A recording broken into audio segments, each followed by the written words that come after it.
नमस्कार दोस्तों, star YouTube channel में आपका स्वागत है। दोस्तों, electronics corporation of India limited की तरफ से जूनियर टेक्नीशियन पोस्ट की वैकेंसी आई है। आइए देखते हैं इसकी डिटेल। दोस्तों ये वैकेंसी जो है 1 साल तक के लिए है, लेकिन 3 साल तक के लिए एक्सटेंड हो सकता है प्रोजेक्ट की ज़रूरत के हिसाब से, और कैंडिडेट का काम जो है सेटिस्फैक्ट्री रहेगा तो 3 साल तक के लिए एक्सटेंड हो सकता है। दोस्तों आगे देखते हैं। ये देखिए यहाँ पर पोस्ट का नाम दिया है जूनियर टेक्नीशियन। ये देखिए यहाँ पर ऑन कॉन्ट्रैक्ट। ट्रेड कौन कौन सा है?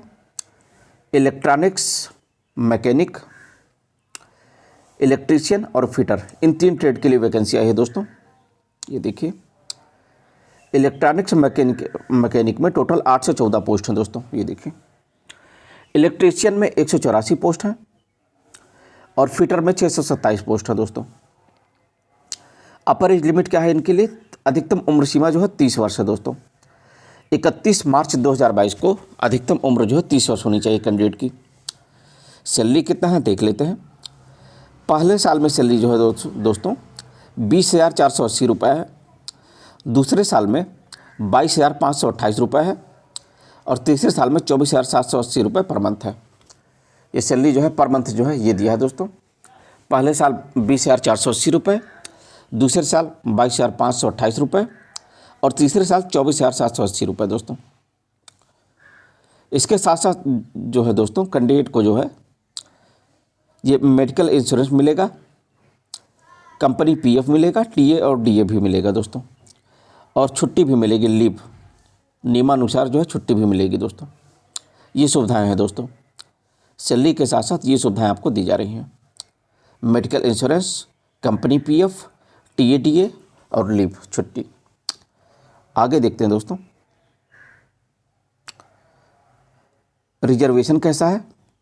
कैटेगरी वाइज रिजर्वेशन है, देख लेते हैं। इलेक्ट्रॉनिक्स पोस्ट में टोटल 814 पोस्ट है।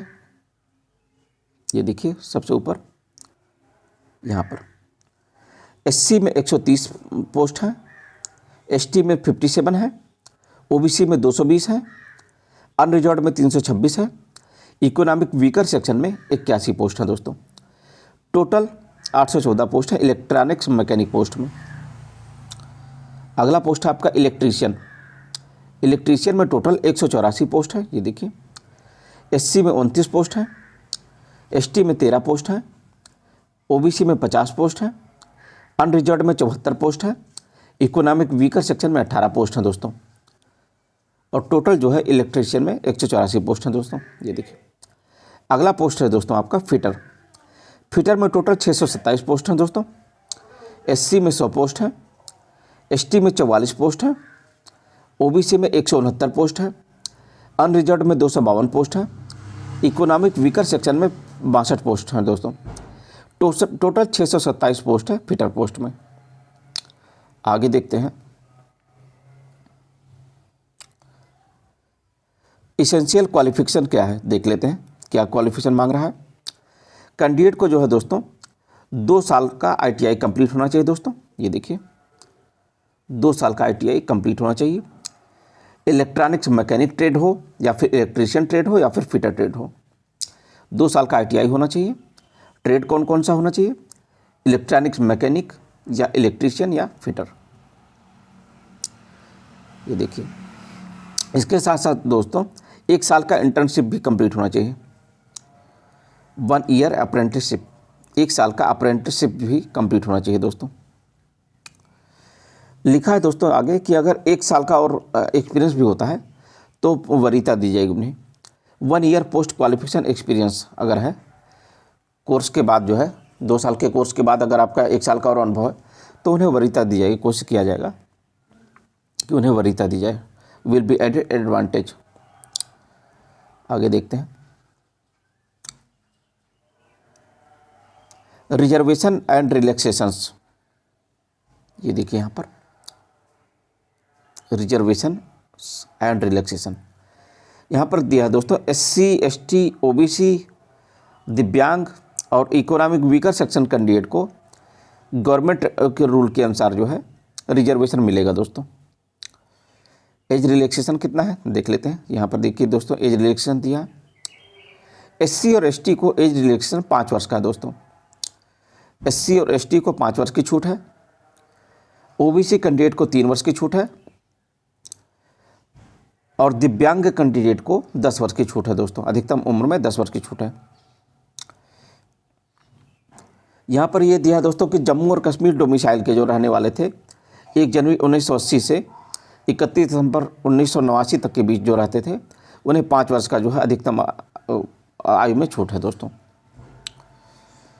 आगे देखते हैं मेथड ऑफ सिलेक्शन कैसे होगा देख लेते हैं। ये देखिए यहाँ पर मेथड ऑफ सिलेक्शन दिया है। प्रोसेस ऑफ शॉर्ट लिस्टिंग किया जाएगा। कैसे किया जाएगा देख लेते हैं। कैंडिडेट को जो है ट्रेड वाइज जो है और कैटेगरी वाइज जो है शॉर्ट लिस्ट किया जाएगा दोस्तों।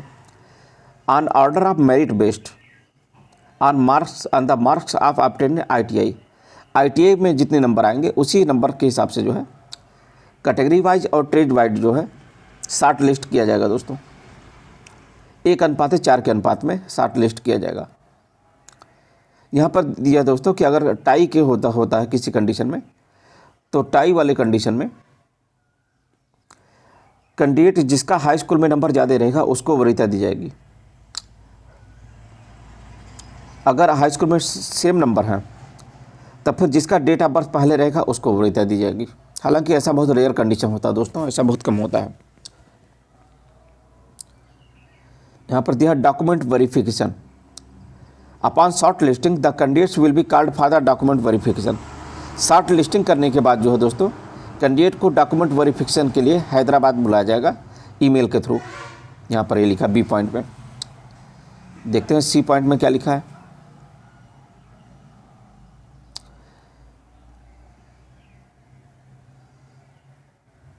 सिलेक्शन की जो डेट रहेगी ये वेबसाइट पर जो है दी जाएगी दोस्तों।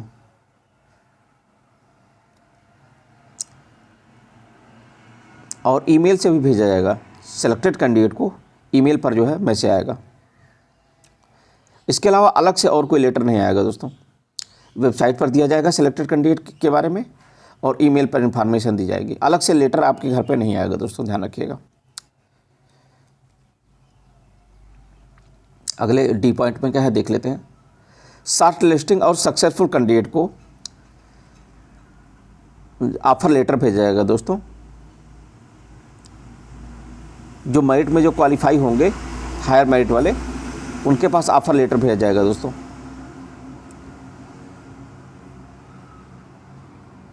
डी पॉइंट में यहाँ पर दोस्तों दिया हाउ टू अप्लाई।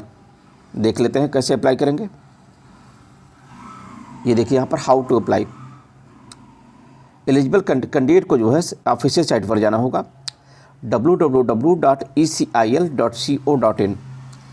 इसके बाद मेन पेज पर जाना है, उसके बाद कैरियर पर जाना है, इसके बाद ई रिक्रूटमेंट पर जाना है।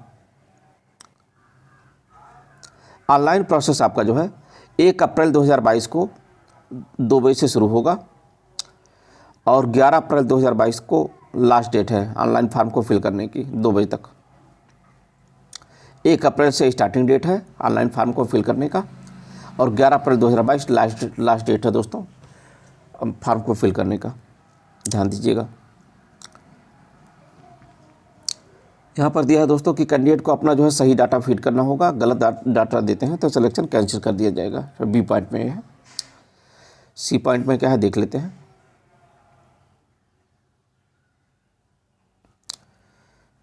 अपना ऑनलाइन फॉर्म को फिल करने के बाद जो है दोस्तों इसका एक प्रिंट आउट निकाल के अपने पास रख लीजिएगा ताकि इसकी ज़रूरत पड़ सकती है दोस्तों। सी पॉइंट में ये है। डी पॉइंट में क्या है देख लेते हैं।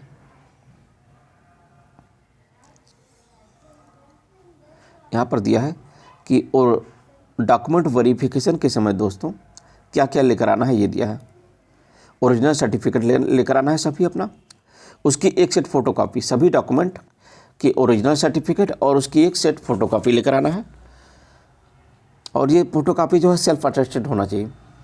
सभी ओरिजिनल डॉक्यूमेंट और उसकी एक सेट जो है सेल्फ अटेस्टेड फ़ोटोकॉपी लेकर आना है डॉक्यूमेंट वेरिफिकेशन के टाइम। और जो है जो ऑनलाइन रजिस्टर्ड एप्लीकेशन फॉर्म, अच्छा रजिस्टर आपका जो फॉर्म होना चाहिए ये कलर पासपोर्ट साइज फ़ोटो लगा होना चाहिए और उस पर साइन होना चाहिए।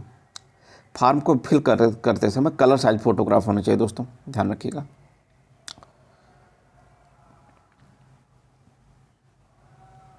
क्या क्या सर्टिफिकेट लेकर आने हैं ये दिया है, बी पॉइंट में देख लेते हैं क्या क्या सर्टिफिकेट लेकर आना है। डेट ऑफ बर्थ सर्टिफिकेट जो कि आपका हाई स्कूल पे होता है, हाई स्कूल की मार्कशीट पर आपका डेट ऑफ बर्थ दिया होता है दोस्तों, तो हाई स्कूल की मार्कशीट लेकर आनी है। एक आइडेंटिटी सर्टिफिकेट लेना, आइडेंटिटी कार्ड लेकर आना है, जैसे कि आधार कार्ड या फिर ड्राइविंग लाइसेंस या फिर पासपोर्ट साइज फ़ोटोग्राफ या फिर पासपोर्ट। क्वालिफिकेशन, एक्सपीरियंस, अगर कोविड वैक्सीनेशन सर्टिफिकेट, अब तक आपने कोविड वैक्सीन भी लगवा चुका होगा, और लेटेस्ट कास्ट और दिव्यांग सर्टिफिकेट अगर आप दिव्यांग हैं तो लेकर आना है दोस्तों। इन सब की एक सेट फ़ोटोकॉपी, ये सभी ओरिजिनल सर्टिफिकेट और इन सब की एक फ़ोटोकॉपी। क्या क्या लेकर आना है एक बार फिर से देख लेते हैं। डेट ऑफ बर्थ यानी कि हाई स्कूल की मार्कशीट, एक आई कार्ड लेकर आना है, जैसे कि आपका आधार कार्ड, ड्राइविंग लाइसेंस या फिर पासपोर्ट। सभी क्वालिफिकेशन सर्टिफिकेट लेकर आना है, एक्सपीरियंस सर्टिफिकेट लेकर आना है और कोविड वैक्सीनेशन सर्टिफिकेट लेकर आना है। अगर आप रिजर्व कैटेगरी के हैं तो कास्ट सर्टिफिकेट और दिव्यांग कैटेगरी के हैं तो दिव्यांग सर्टिफिकेट लेकर आना है दोस्तों। इतने डॉक्यूमेंट्स आपको लेकर जाने हैं।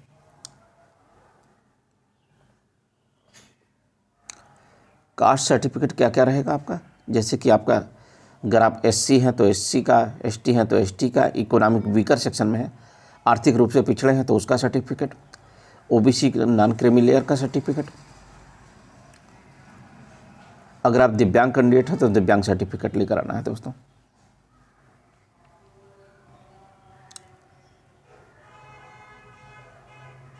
आगे देखते हैं, यहाँ पर दिया है दोस्तों महत्वपूर्ण डेट क्या क्या है, देख लेते हैं। इम्पॉर्टेंट डेट्स क्या क्या हैं देख लेते हैं। ऑनलाइन फॉर्म को फिल करने की स्टार्टिंग डेट जो है 1 अप्रैल 2022 है 2 बजे से। फॉर्म का क्लोजिंग डेट जो है, फॉर्म को फिल करने का क्लोजिंग डेट जो है 11 अप्रैल 2022 2 बजे तक है दोस्तों। यहाँ पर दिया date and time of document verification जो है ये वेबसाइट पर दिया जाएगा दोस्तों। अभी इसकी डेट नहीं दी गई है कि डॉक्यूमेंट वेरिफिकेशन कब होगा आपका, ये वेबसाइट पर दी जाएगी, अभी नहीं है, डेट नहीं दिया है। आगे देखते हैं जनरल कंडीशंस क्या क्या है देख लेते हैं। यह कैंडिडेट जो है अच्छे से अपना जो है ये विज्ञापन को पढ़ लें ताकि कोई गलत चीज़ ना फीड करें, कोई गलत चीज़ ना फिल करें, कोई गलत डाटा ना फिल करें, इसलिए विज्ञापन को अच्छे से पढ़ लें।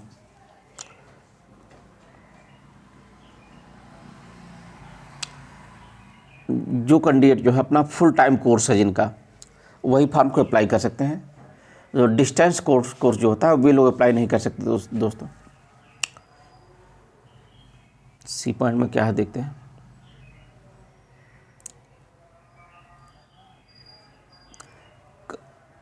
कंपनी जो है एलिजिबिलिटी क्राइटेरिया को बढ़ा सकती है दोस्तों। ये तो फिलहाल जनरल चीज़ है, आगे देखते हैं। दिव्यांग सर्टिफिकेट जो है कम से कम 40% होना चाहिए दिव्यांग का जो है। दिव्यांग कैंडिडेट के लिए जो सर्टिफिकेट होता है दिव्यांग, कम से कम 40% विकलांगता होनी चाहिए तभी माना जाएगा। 40% या उससे ऊपर की विकलांगता है तभी माना जाएगा दिव्यांग, उससे कम को दिव्यांग नहीं माना जाएगा।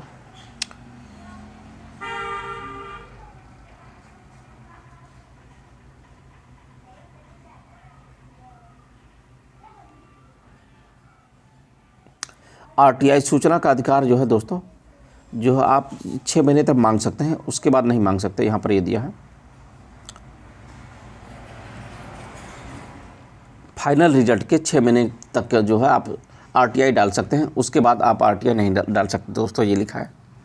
अगर आपको कोई समस्या आती है, कोई जानकारी चाहते हैं तो फाइनल रिजल्ट आने के 6 महीने तक जो है आरटीआई डाल सकते हैं, उसके बाद आरटीआई नहीं डाल सकते दोस्तों, सूचना का अधिकार नहीं ले सकते।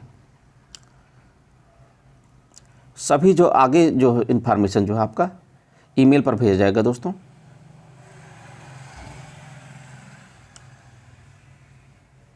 ऑनलाइन एप्लीकेशन को फिल करने के बाद बाकी जानकारी जो आपको आपके ईमेल पर भेजी जाएगी।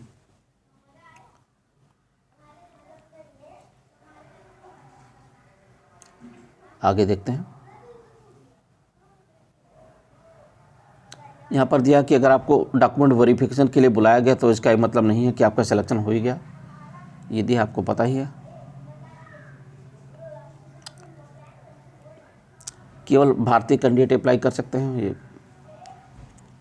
भारतीय के अलावा जो है भारत के नागरिक ही अप्लाई कर सकते हैं।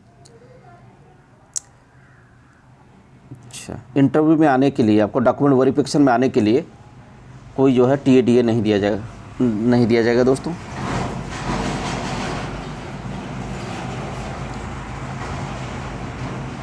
ओ पॉइंट में दिया है, क्या दिया है देख लेते हैं। इस समय करंट जो कंडीशन, जो कोविड की कंडीशन चल रही है, इसके लिए जो है आप जो है मास्क पहन कर आएंगे, ठीक है, मास्क पहन कर आएंगे डॉक्यूमेंट वेरिफिकेशन के टाइम, हाथों को सैनिटाइज करके आएंगे, ये सब पता ही आपको।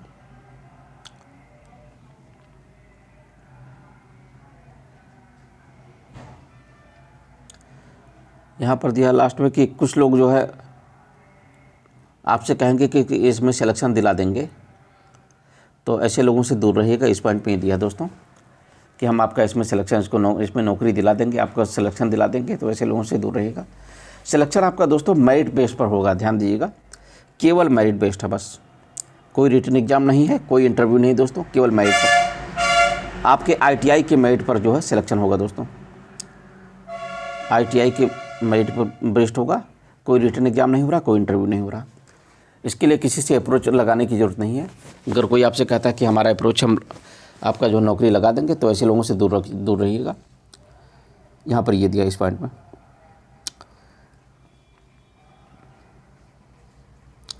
लास्ट में वही वेबसाइट दिया है दोस्तों, www.ecil.co.in।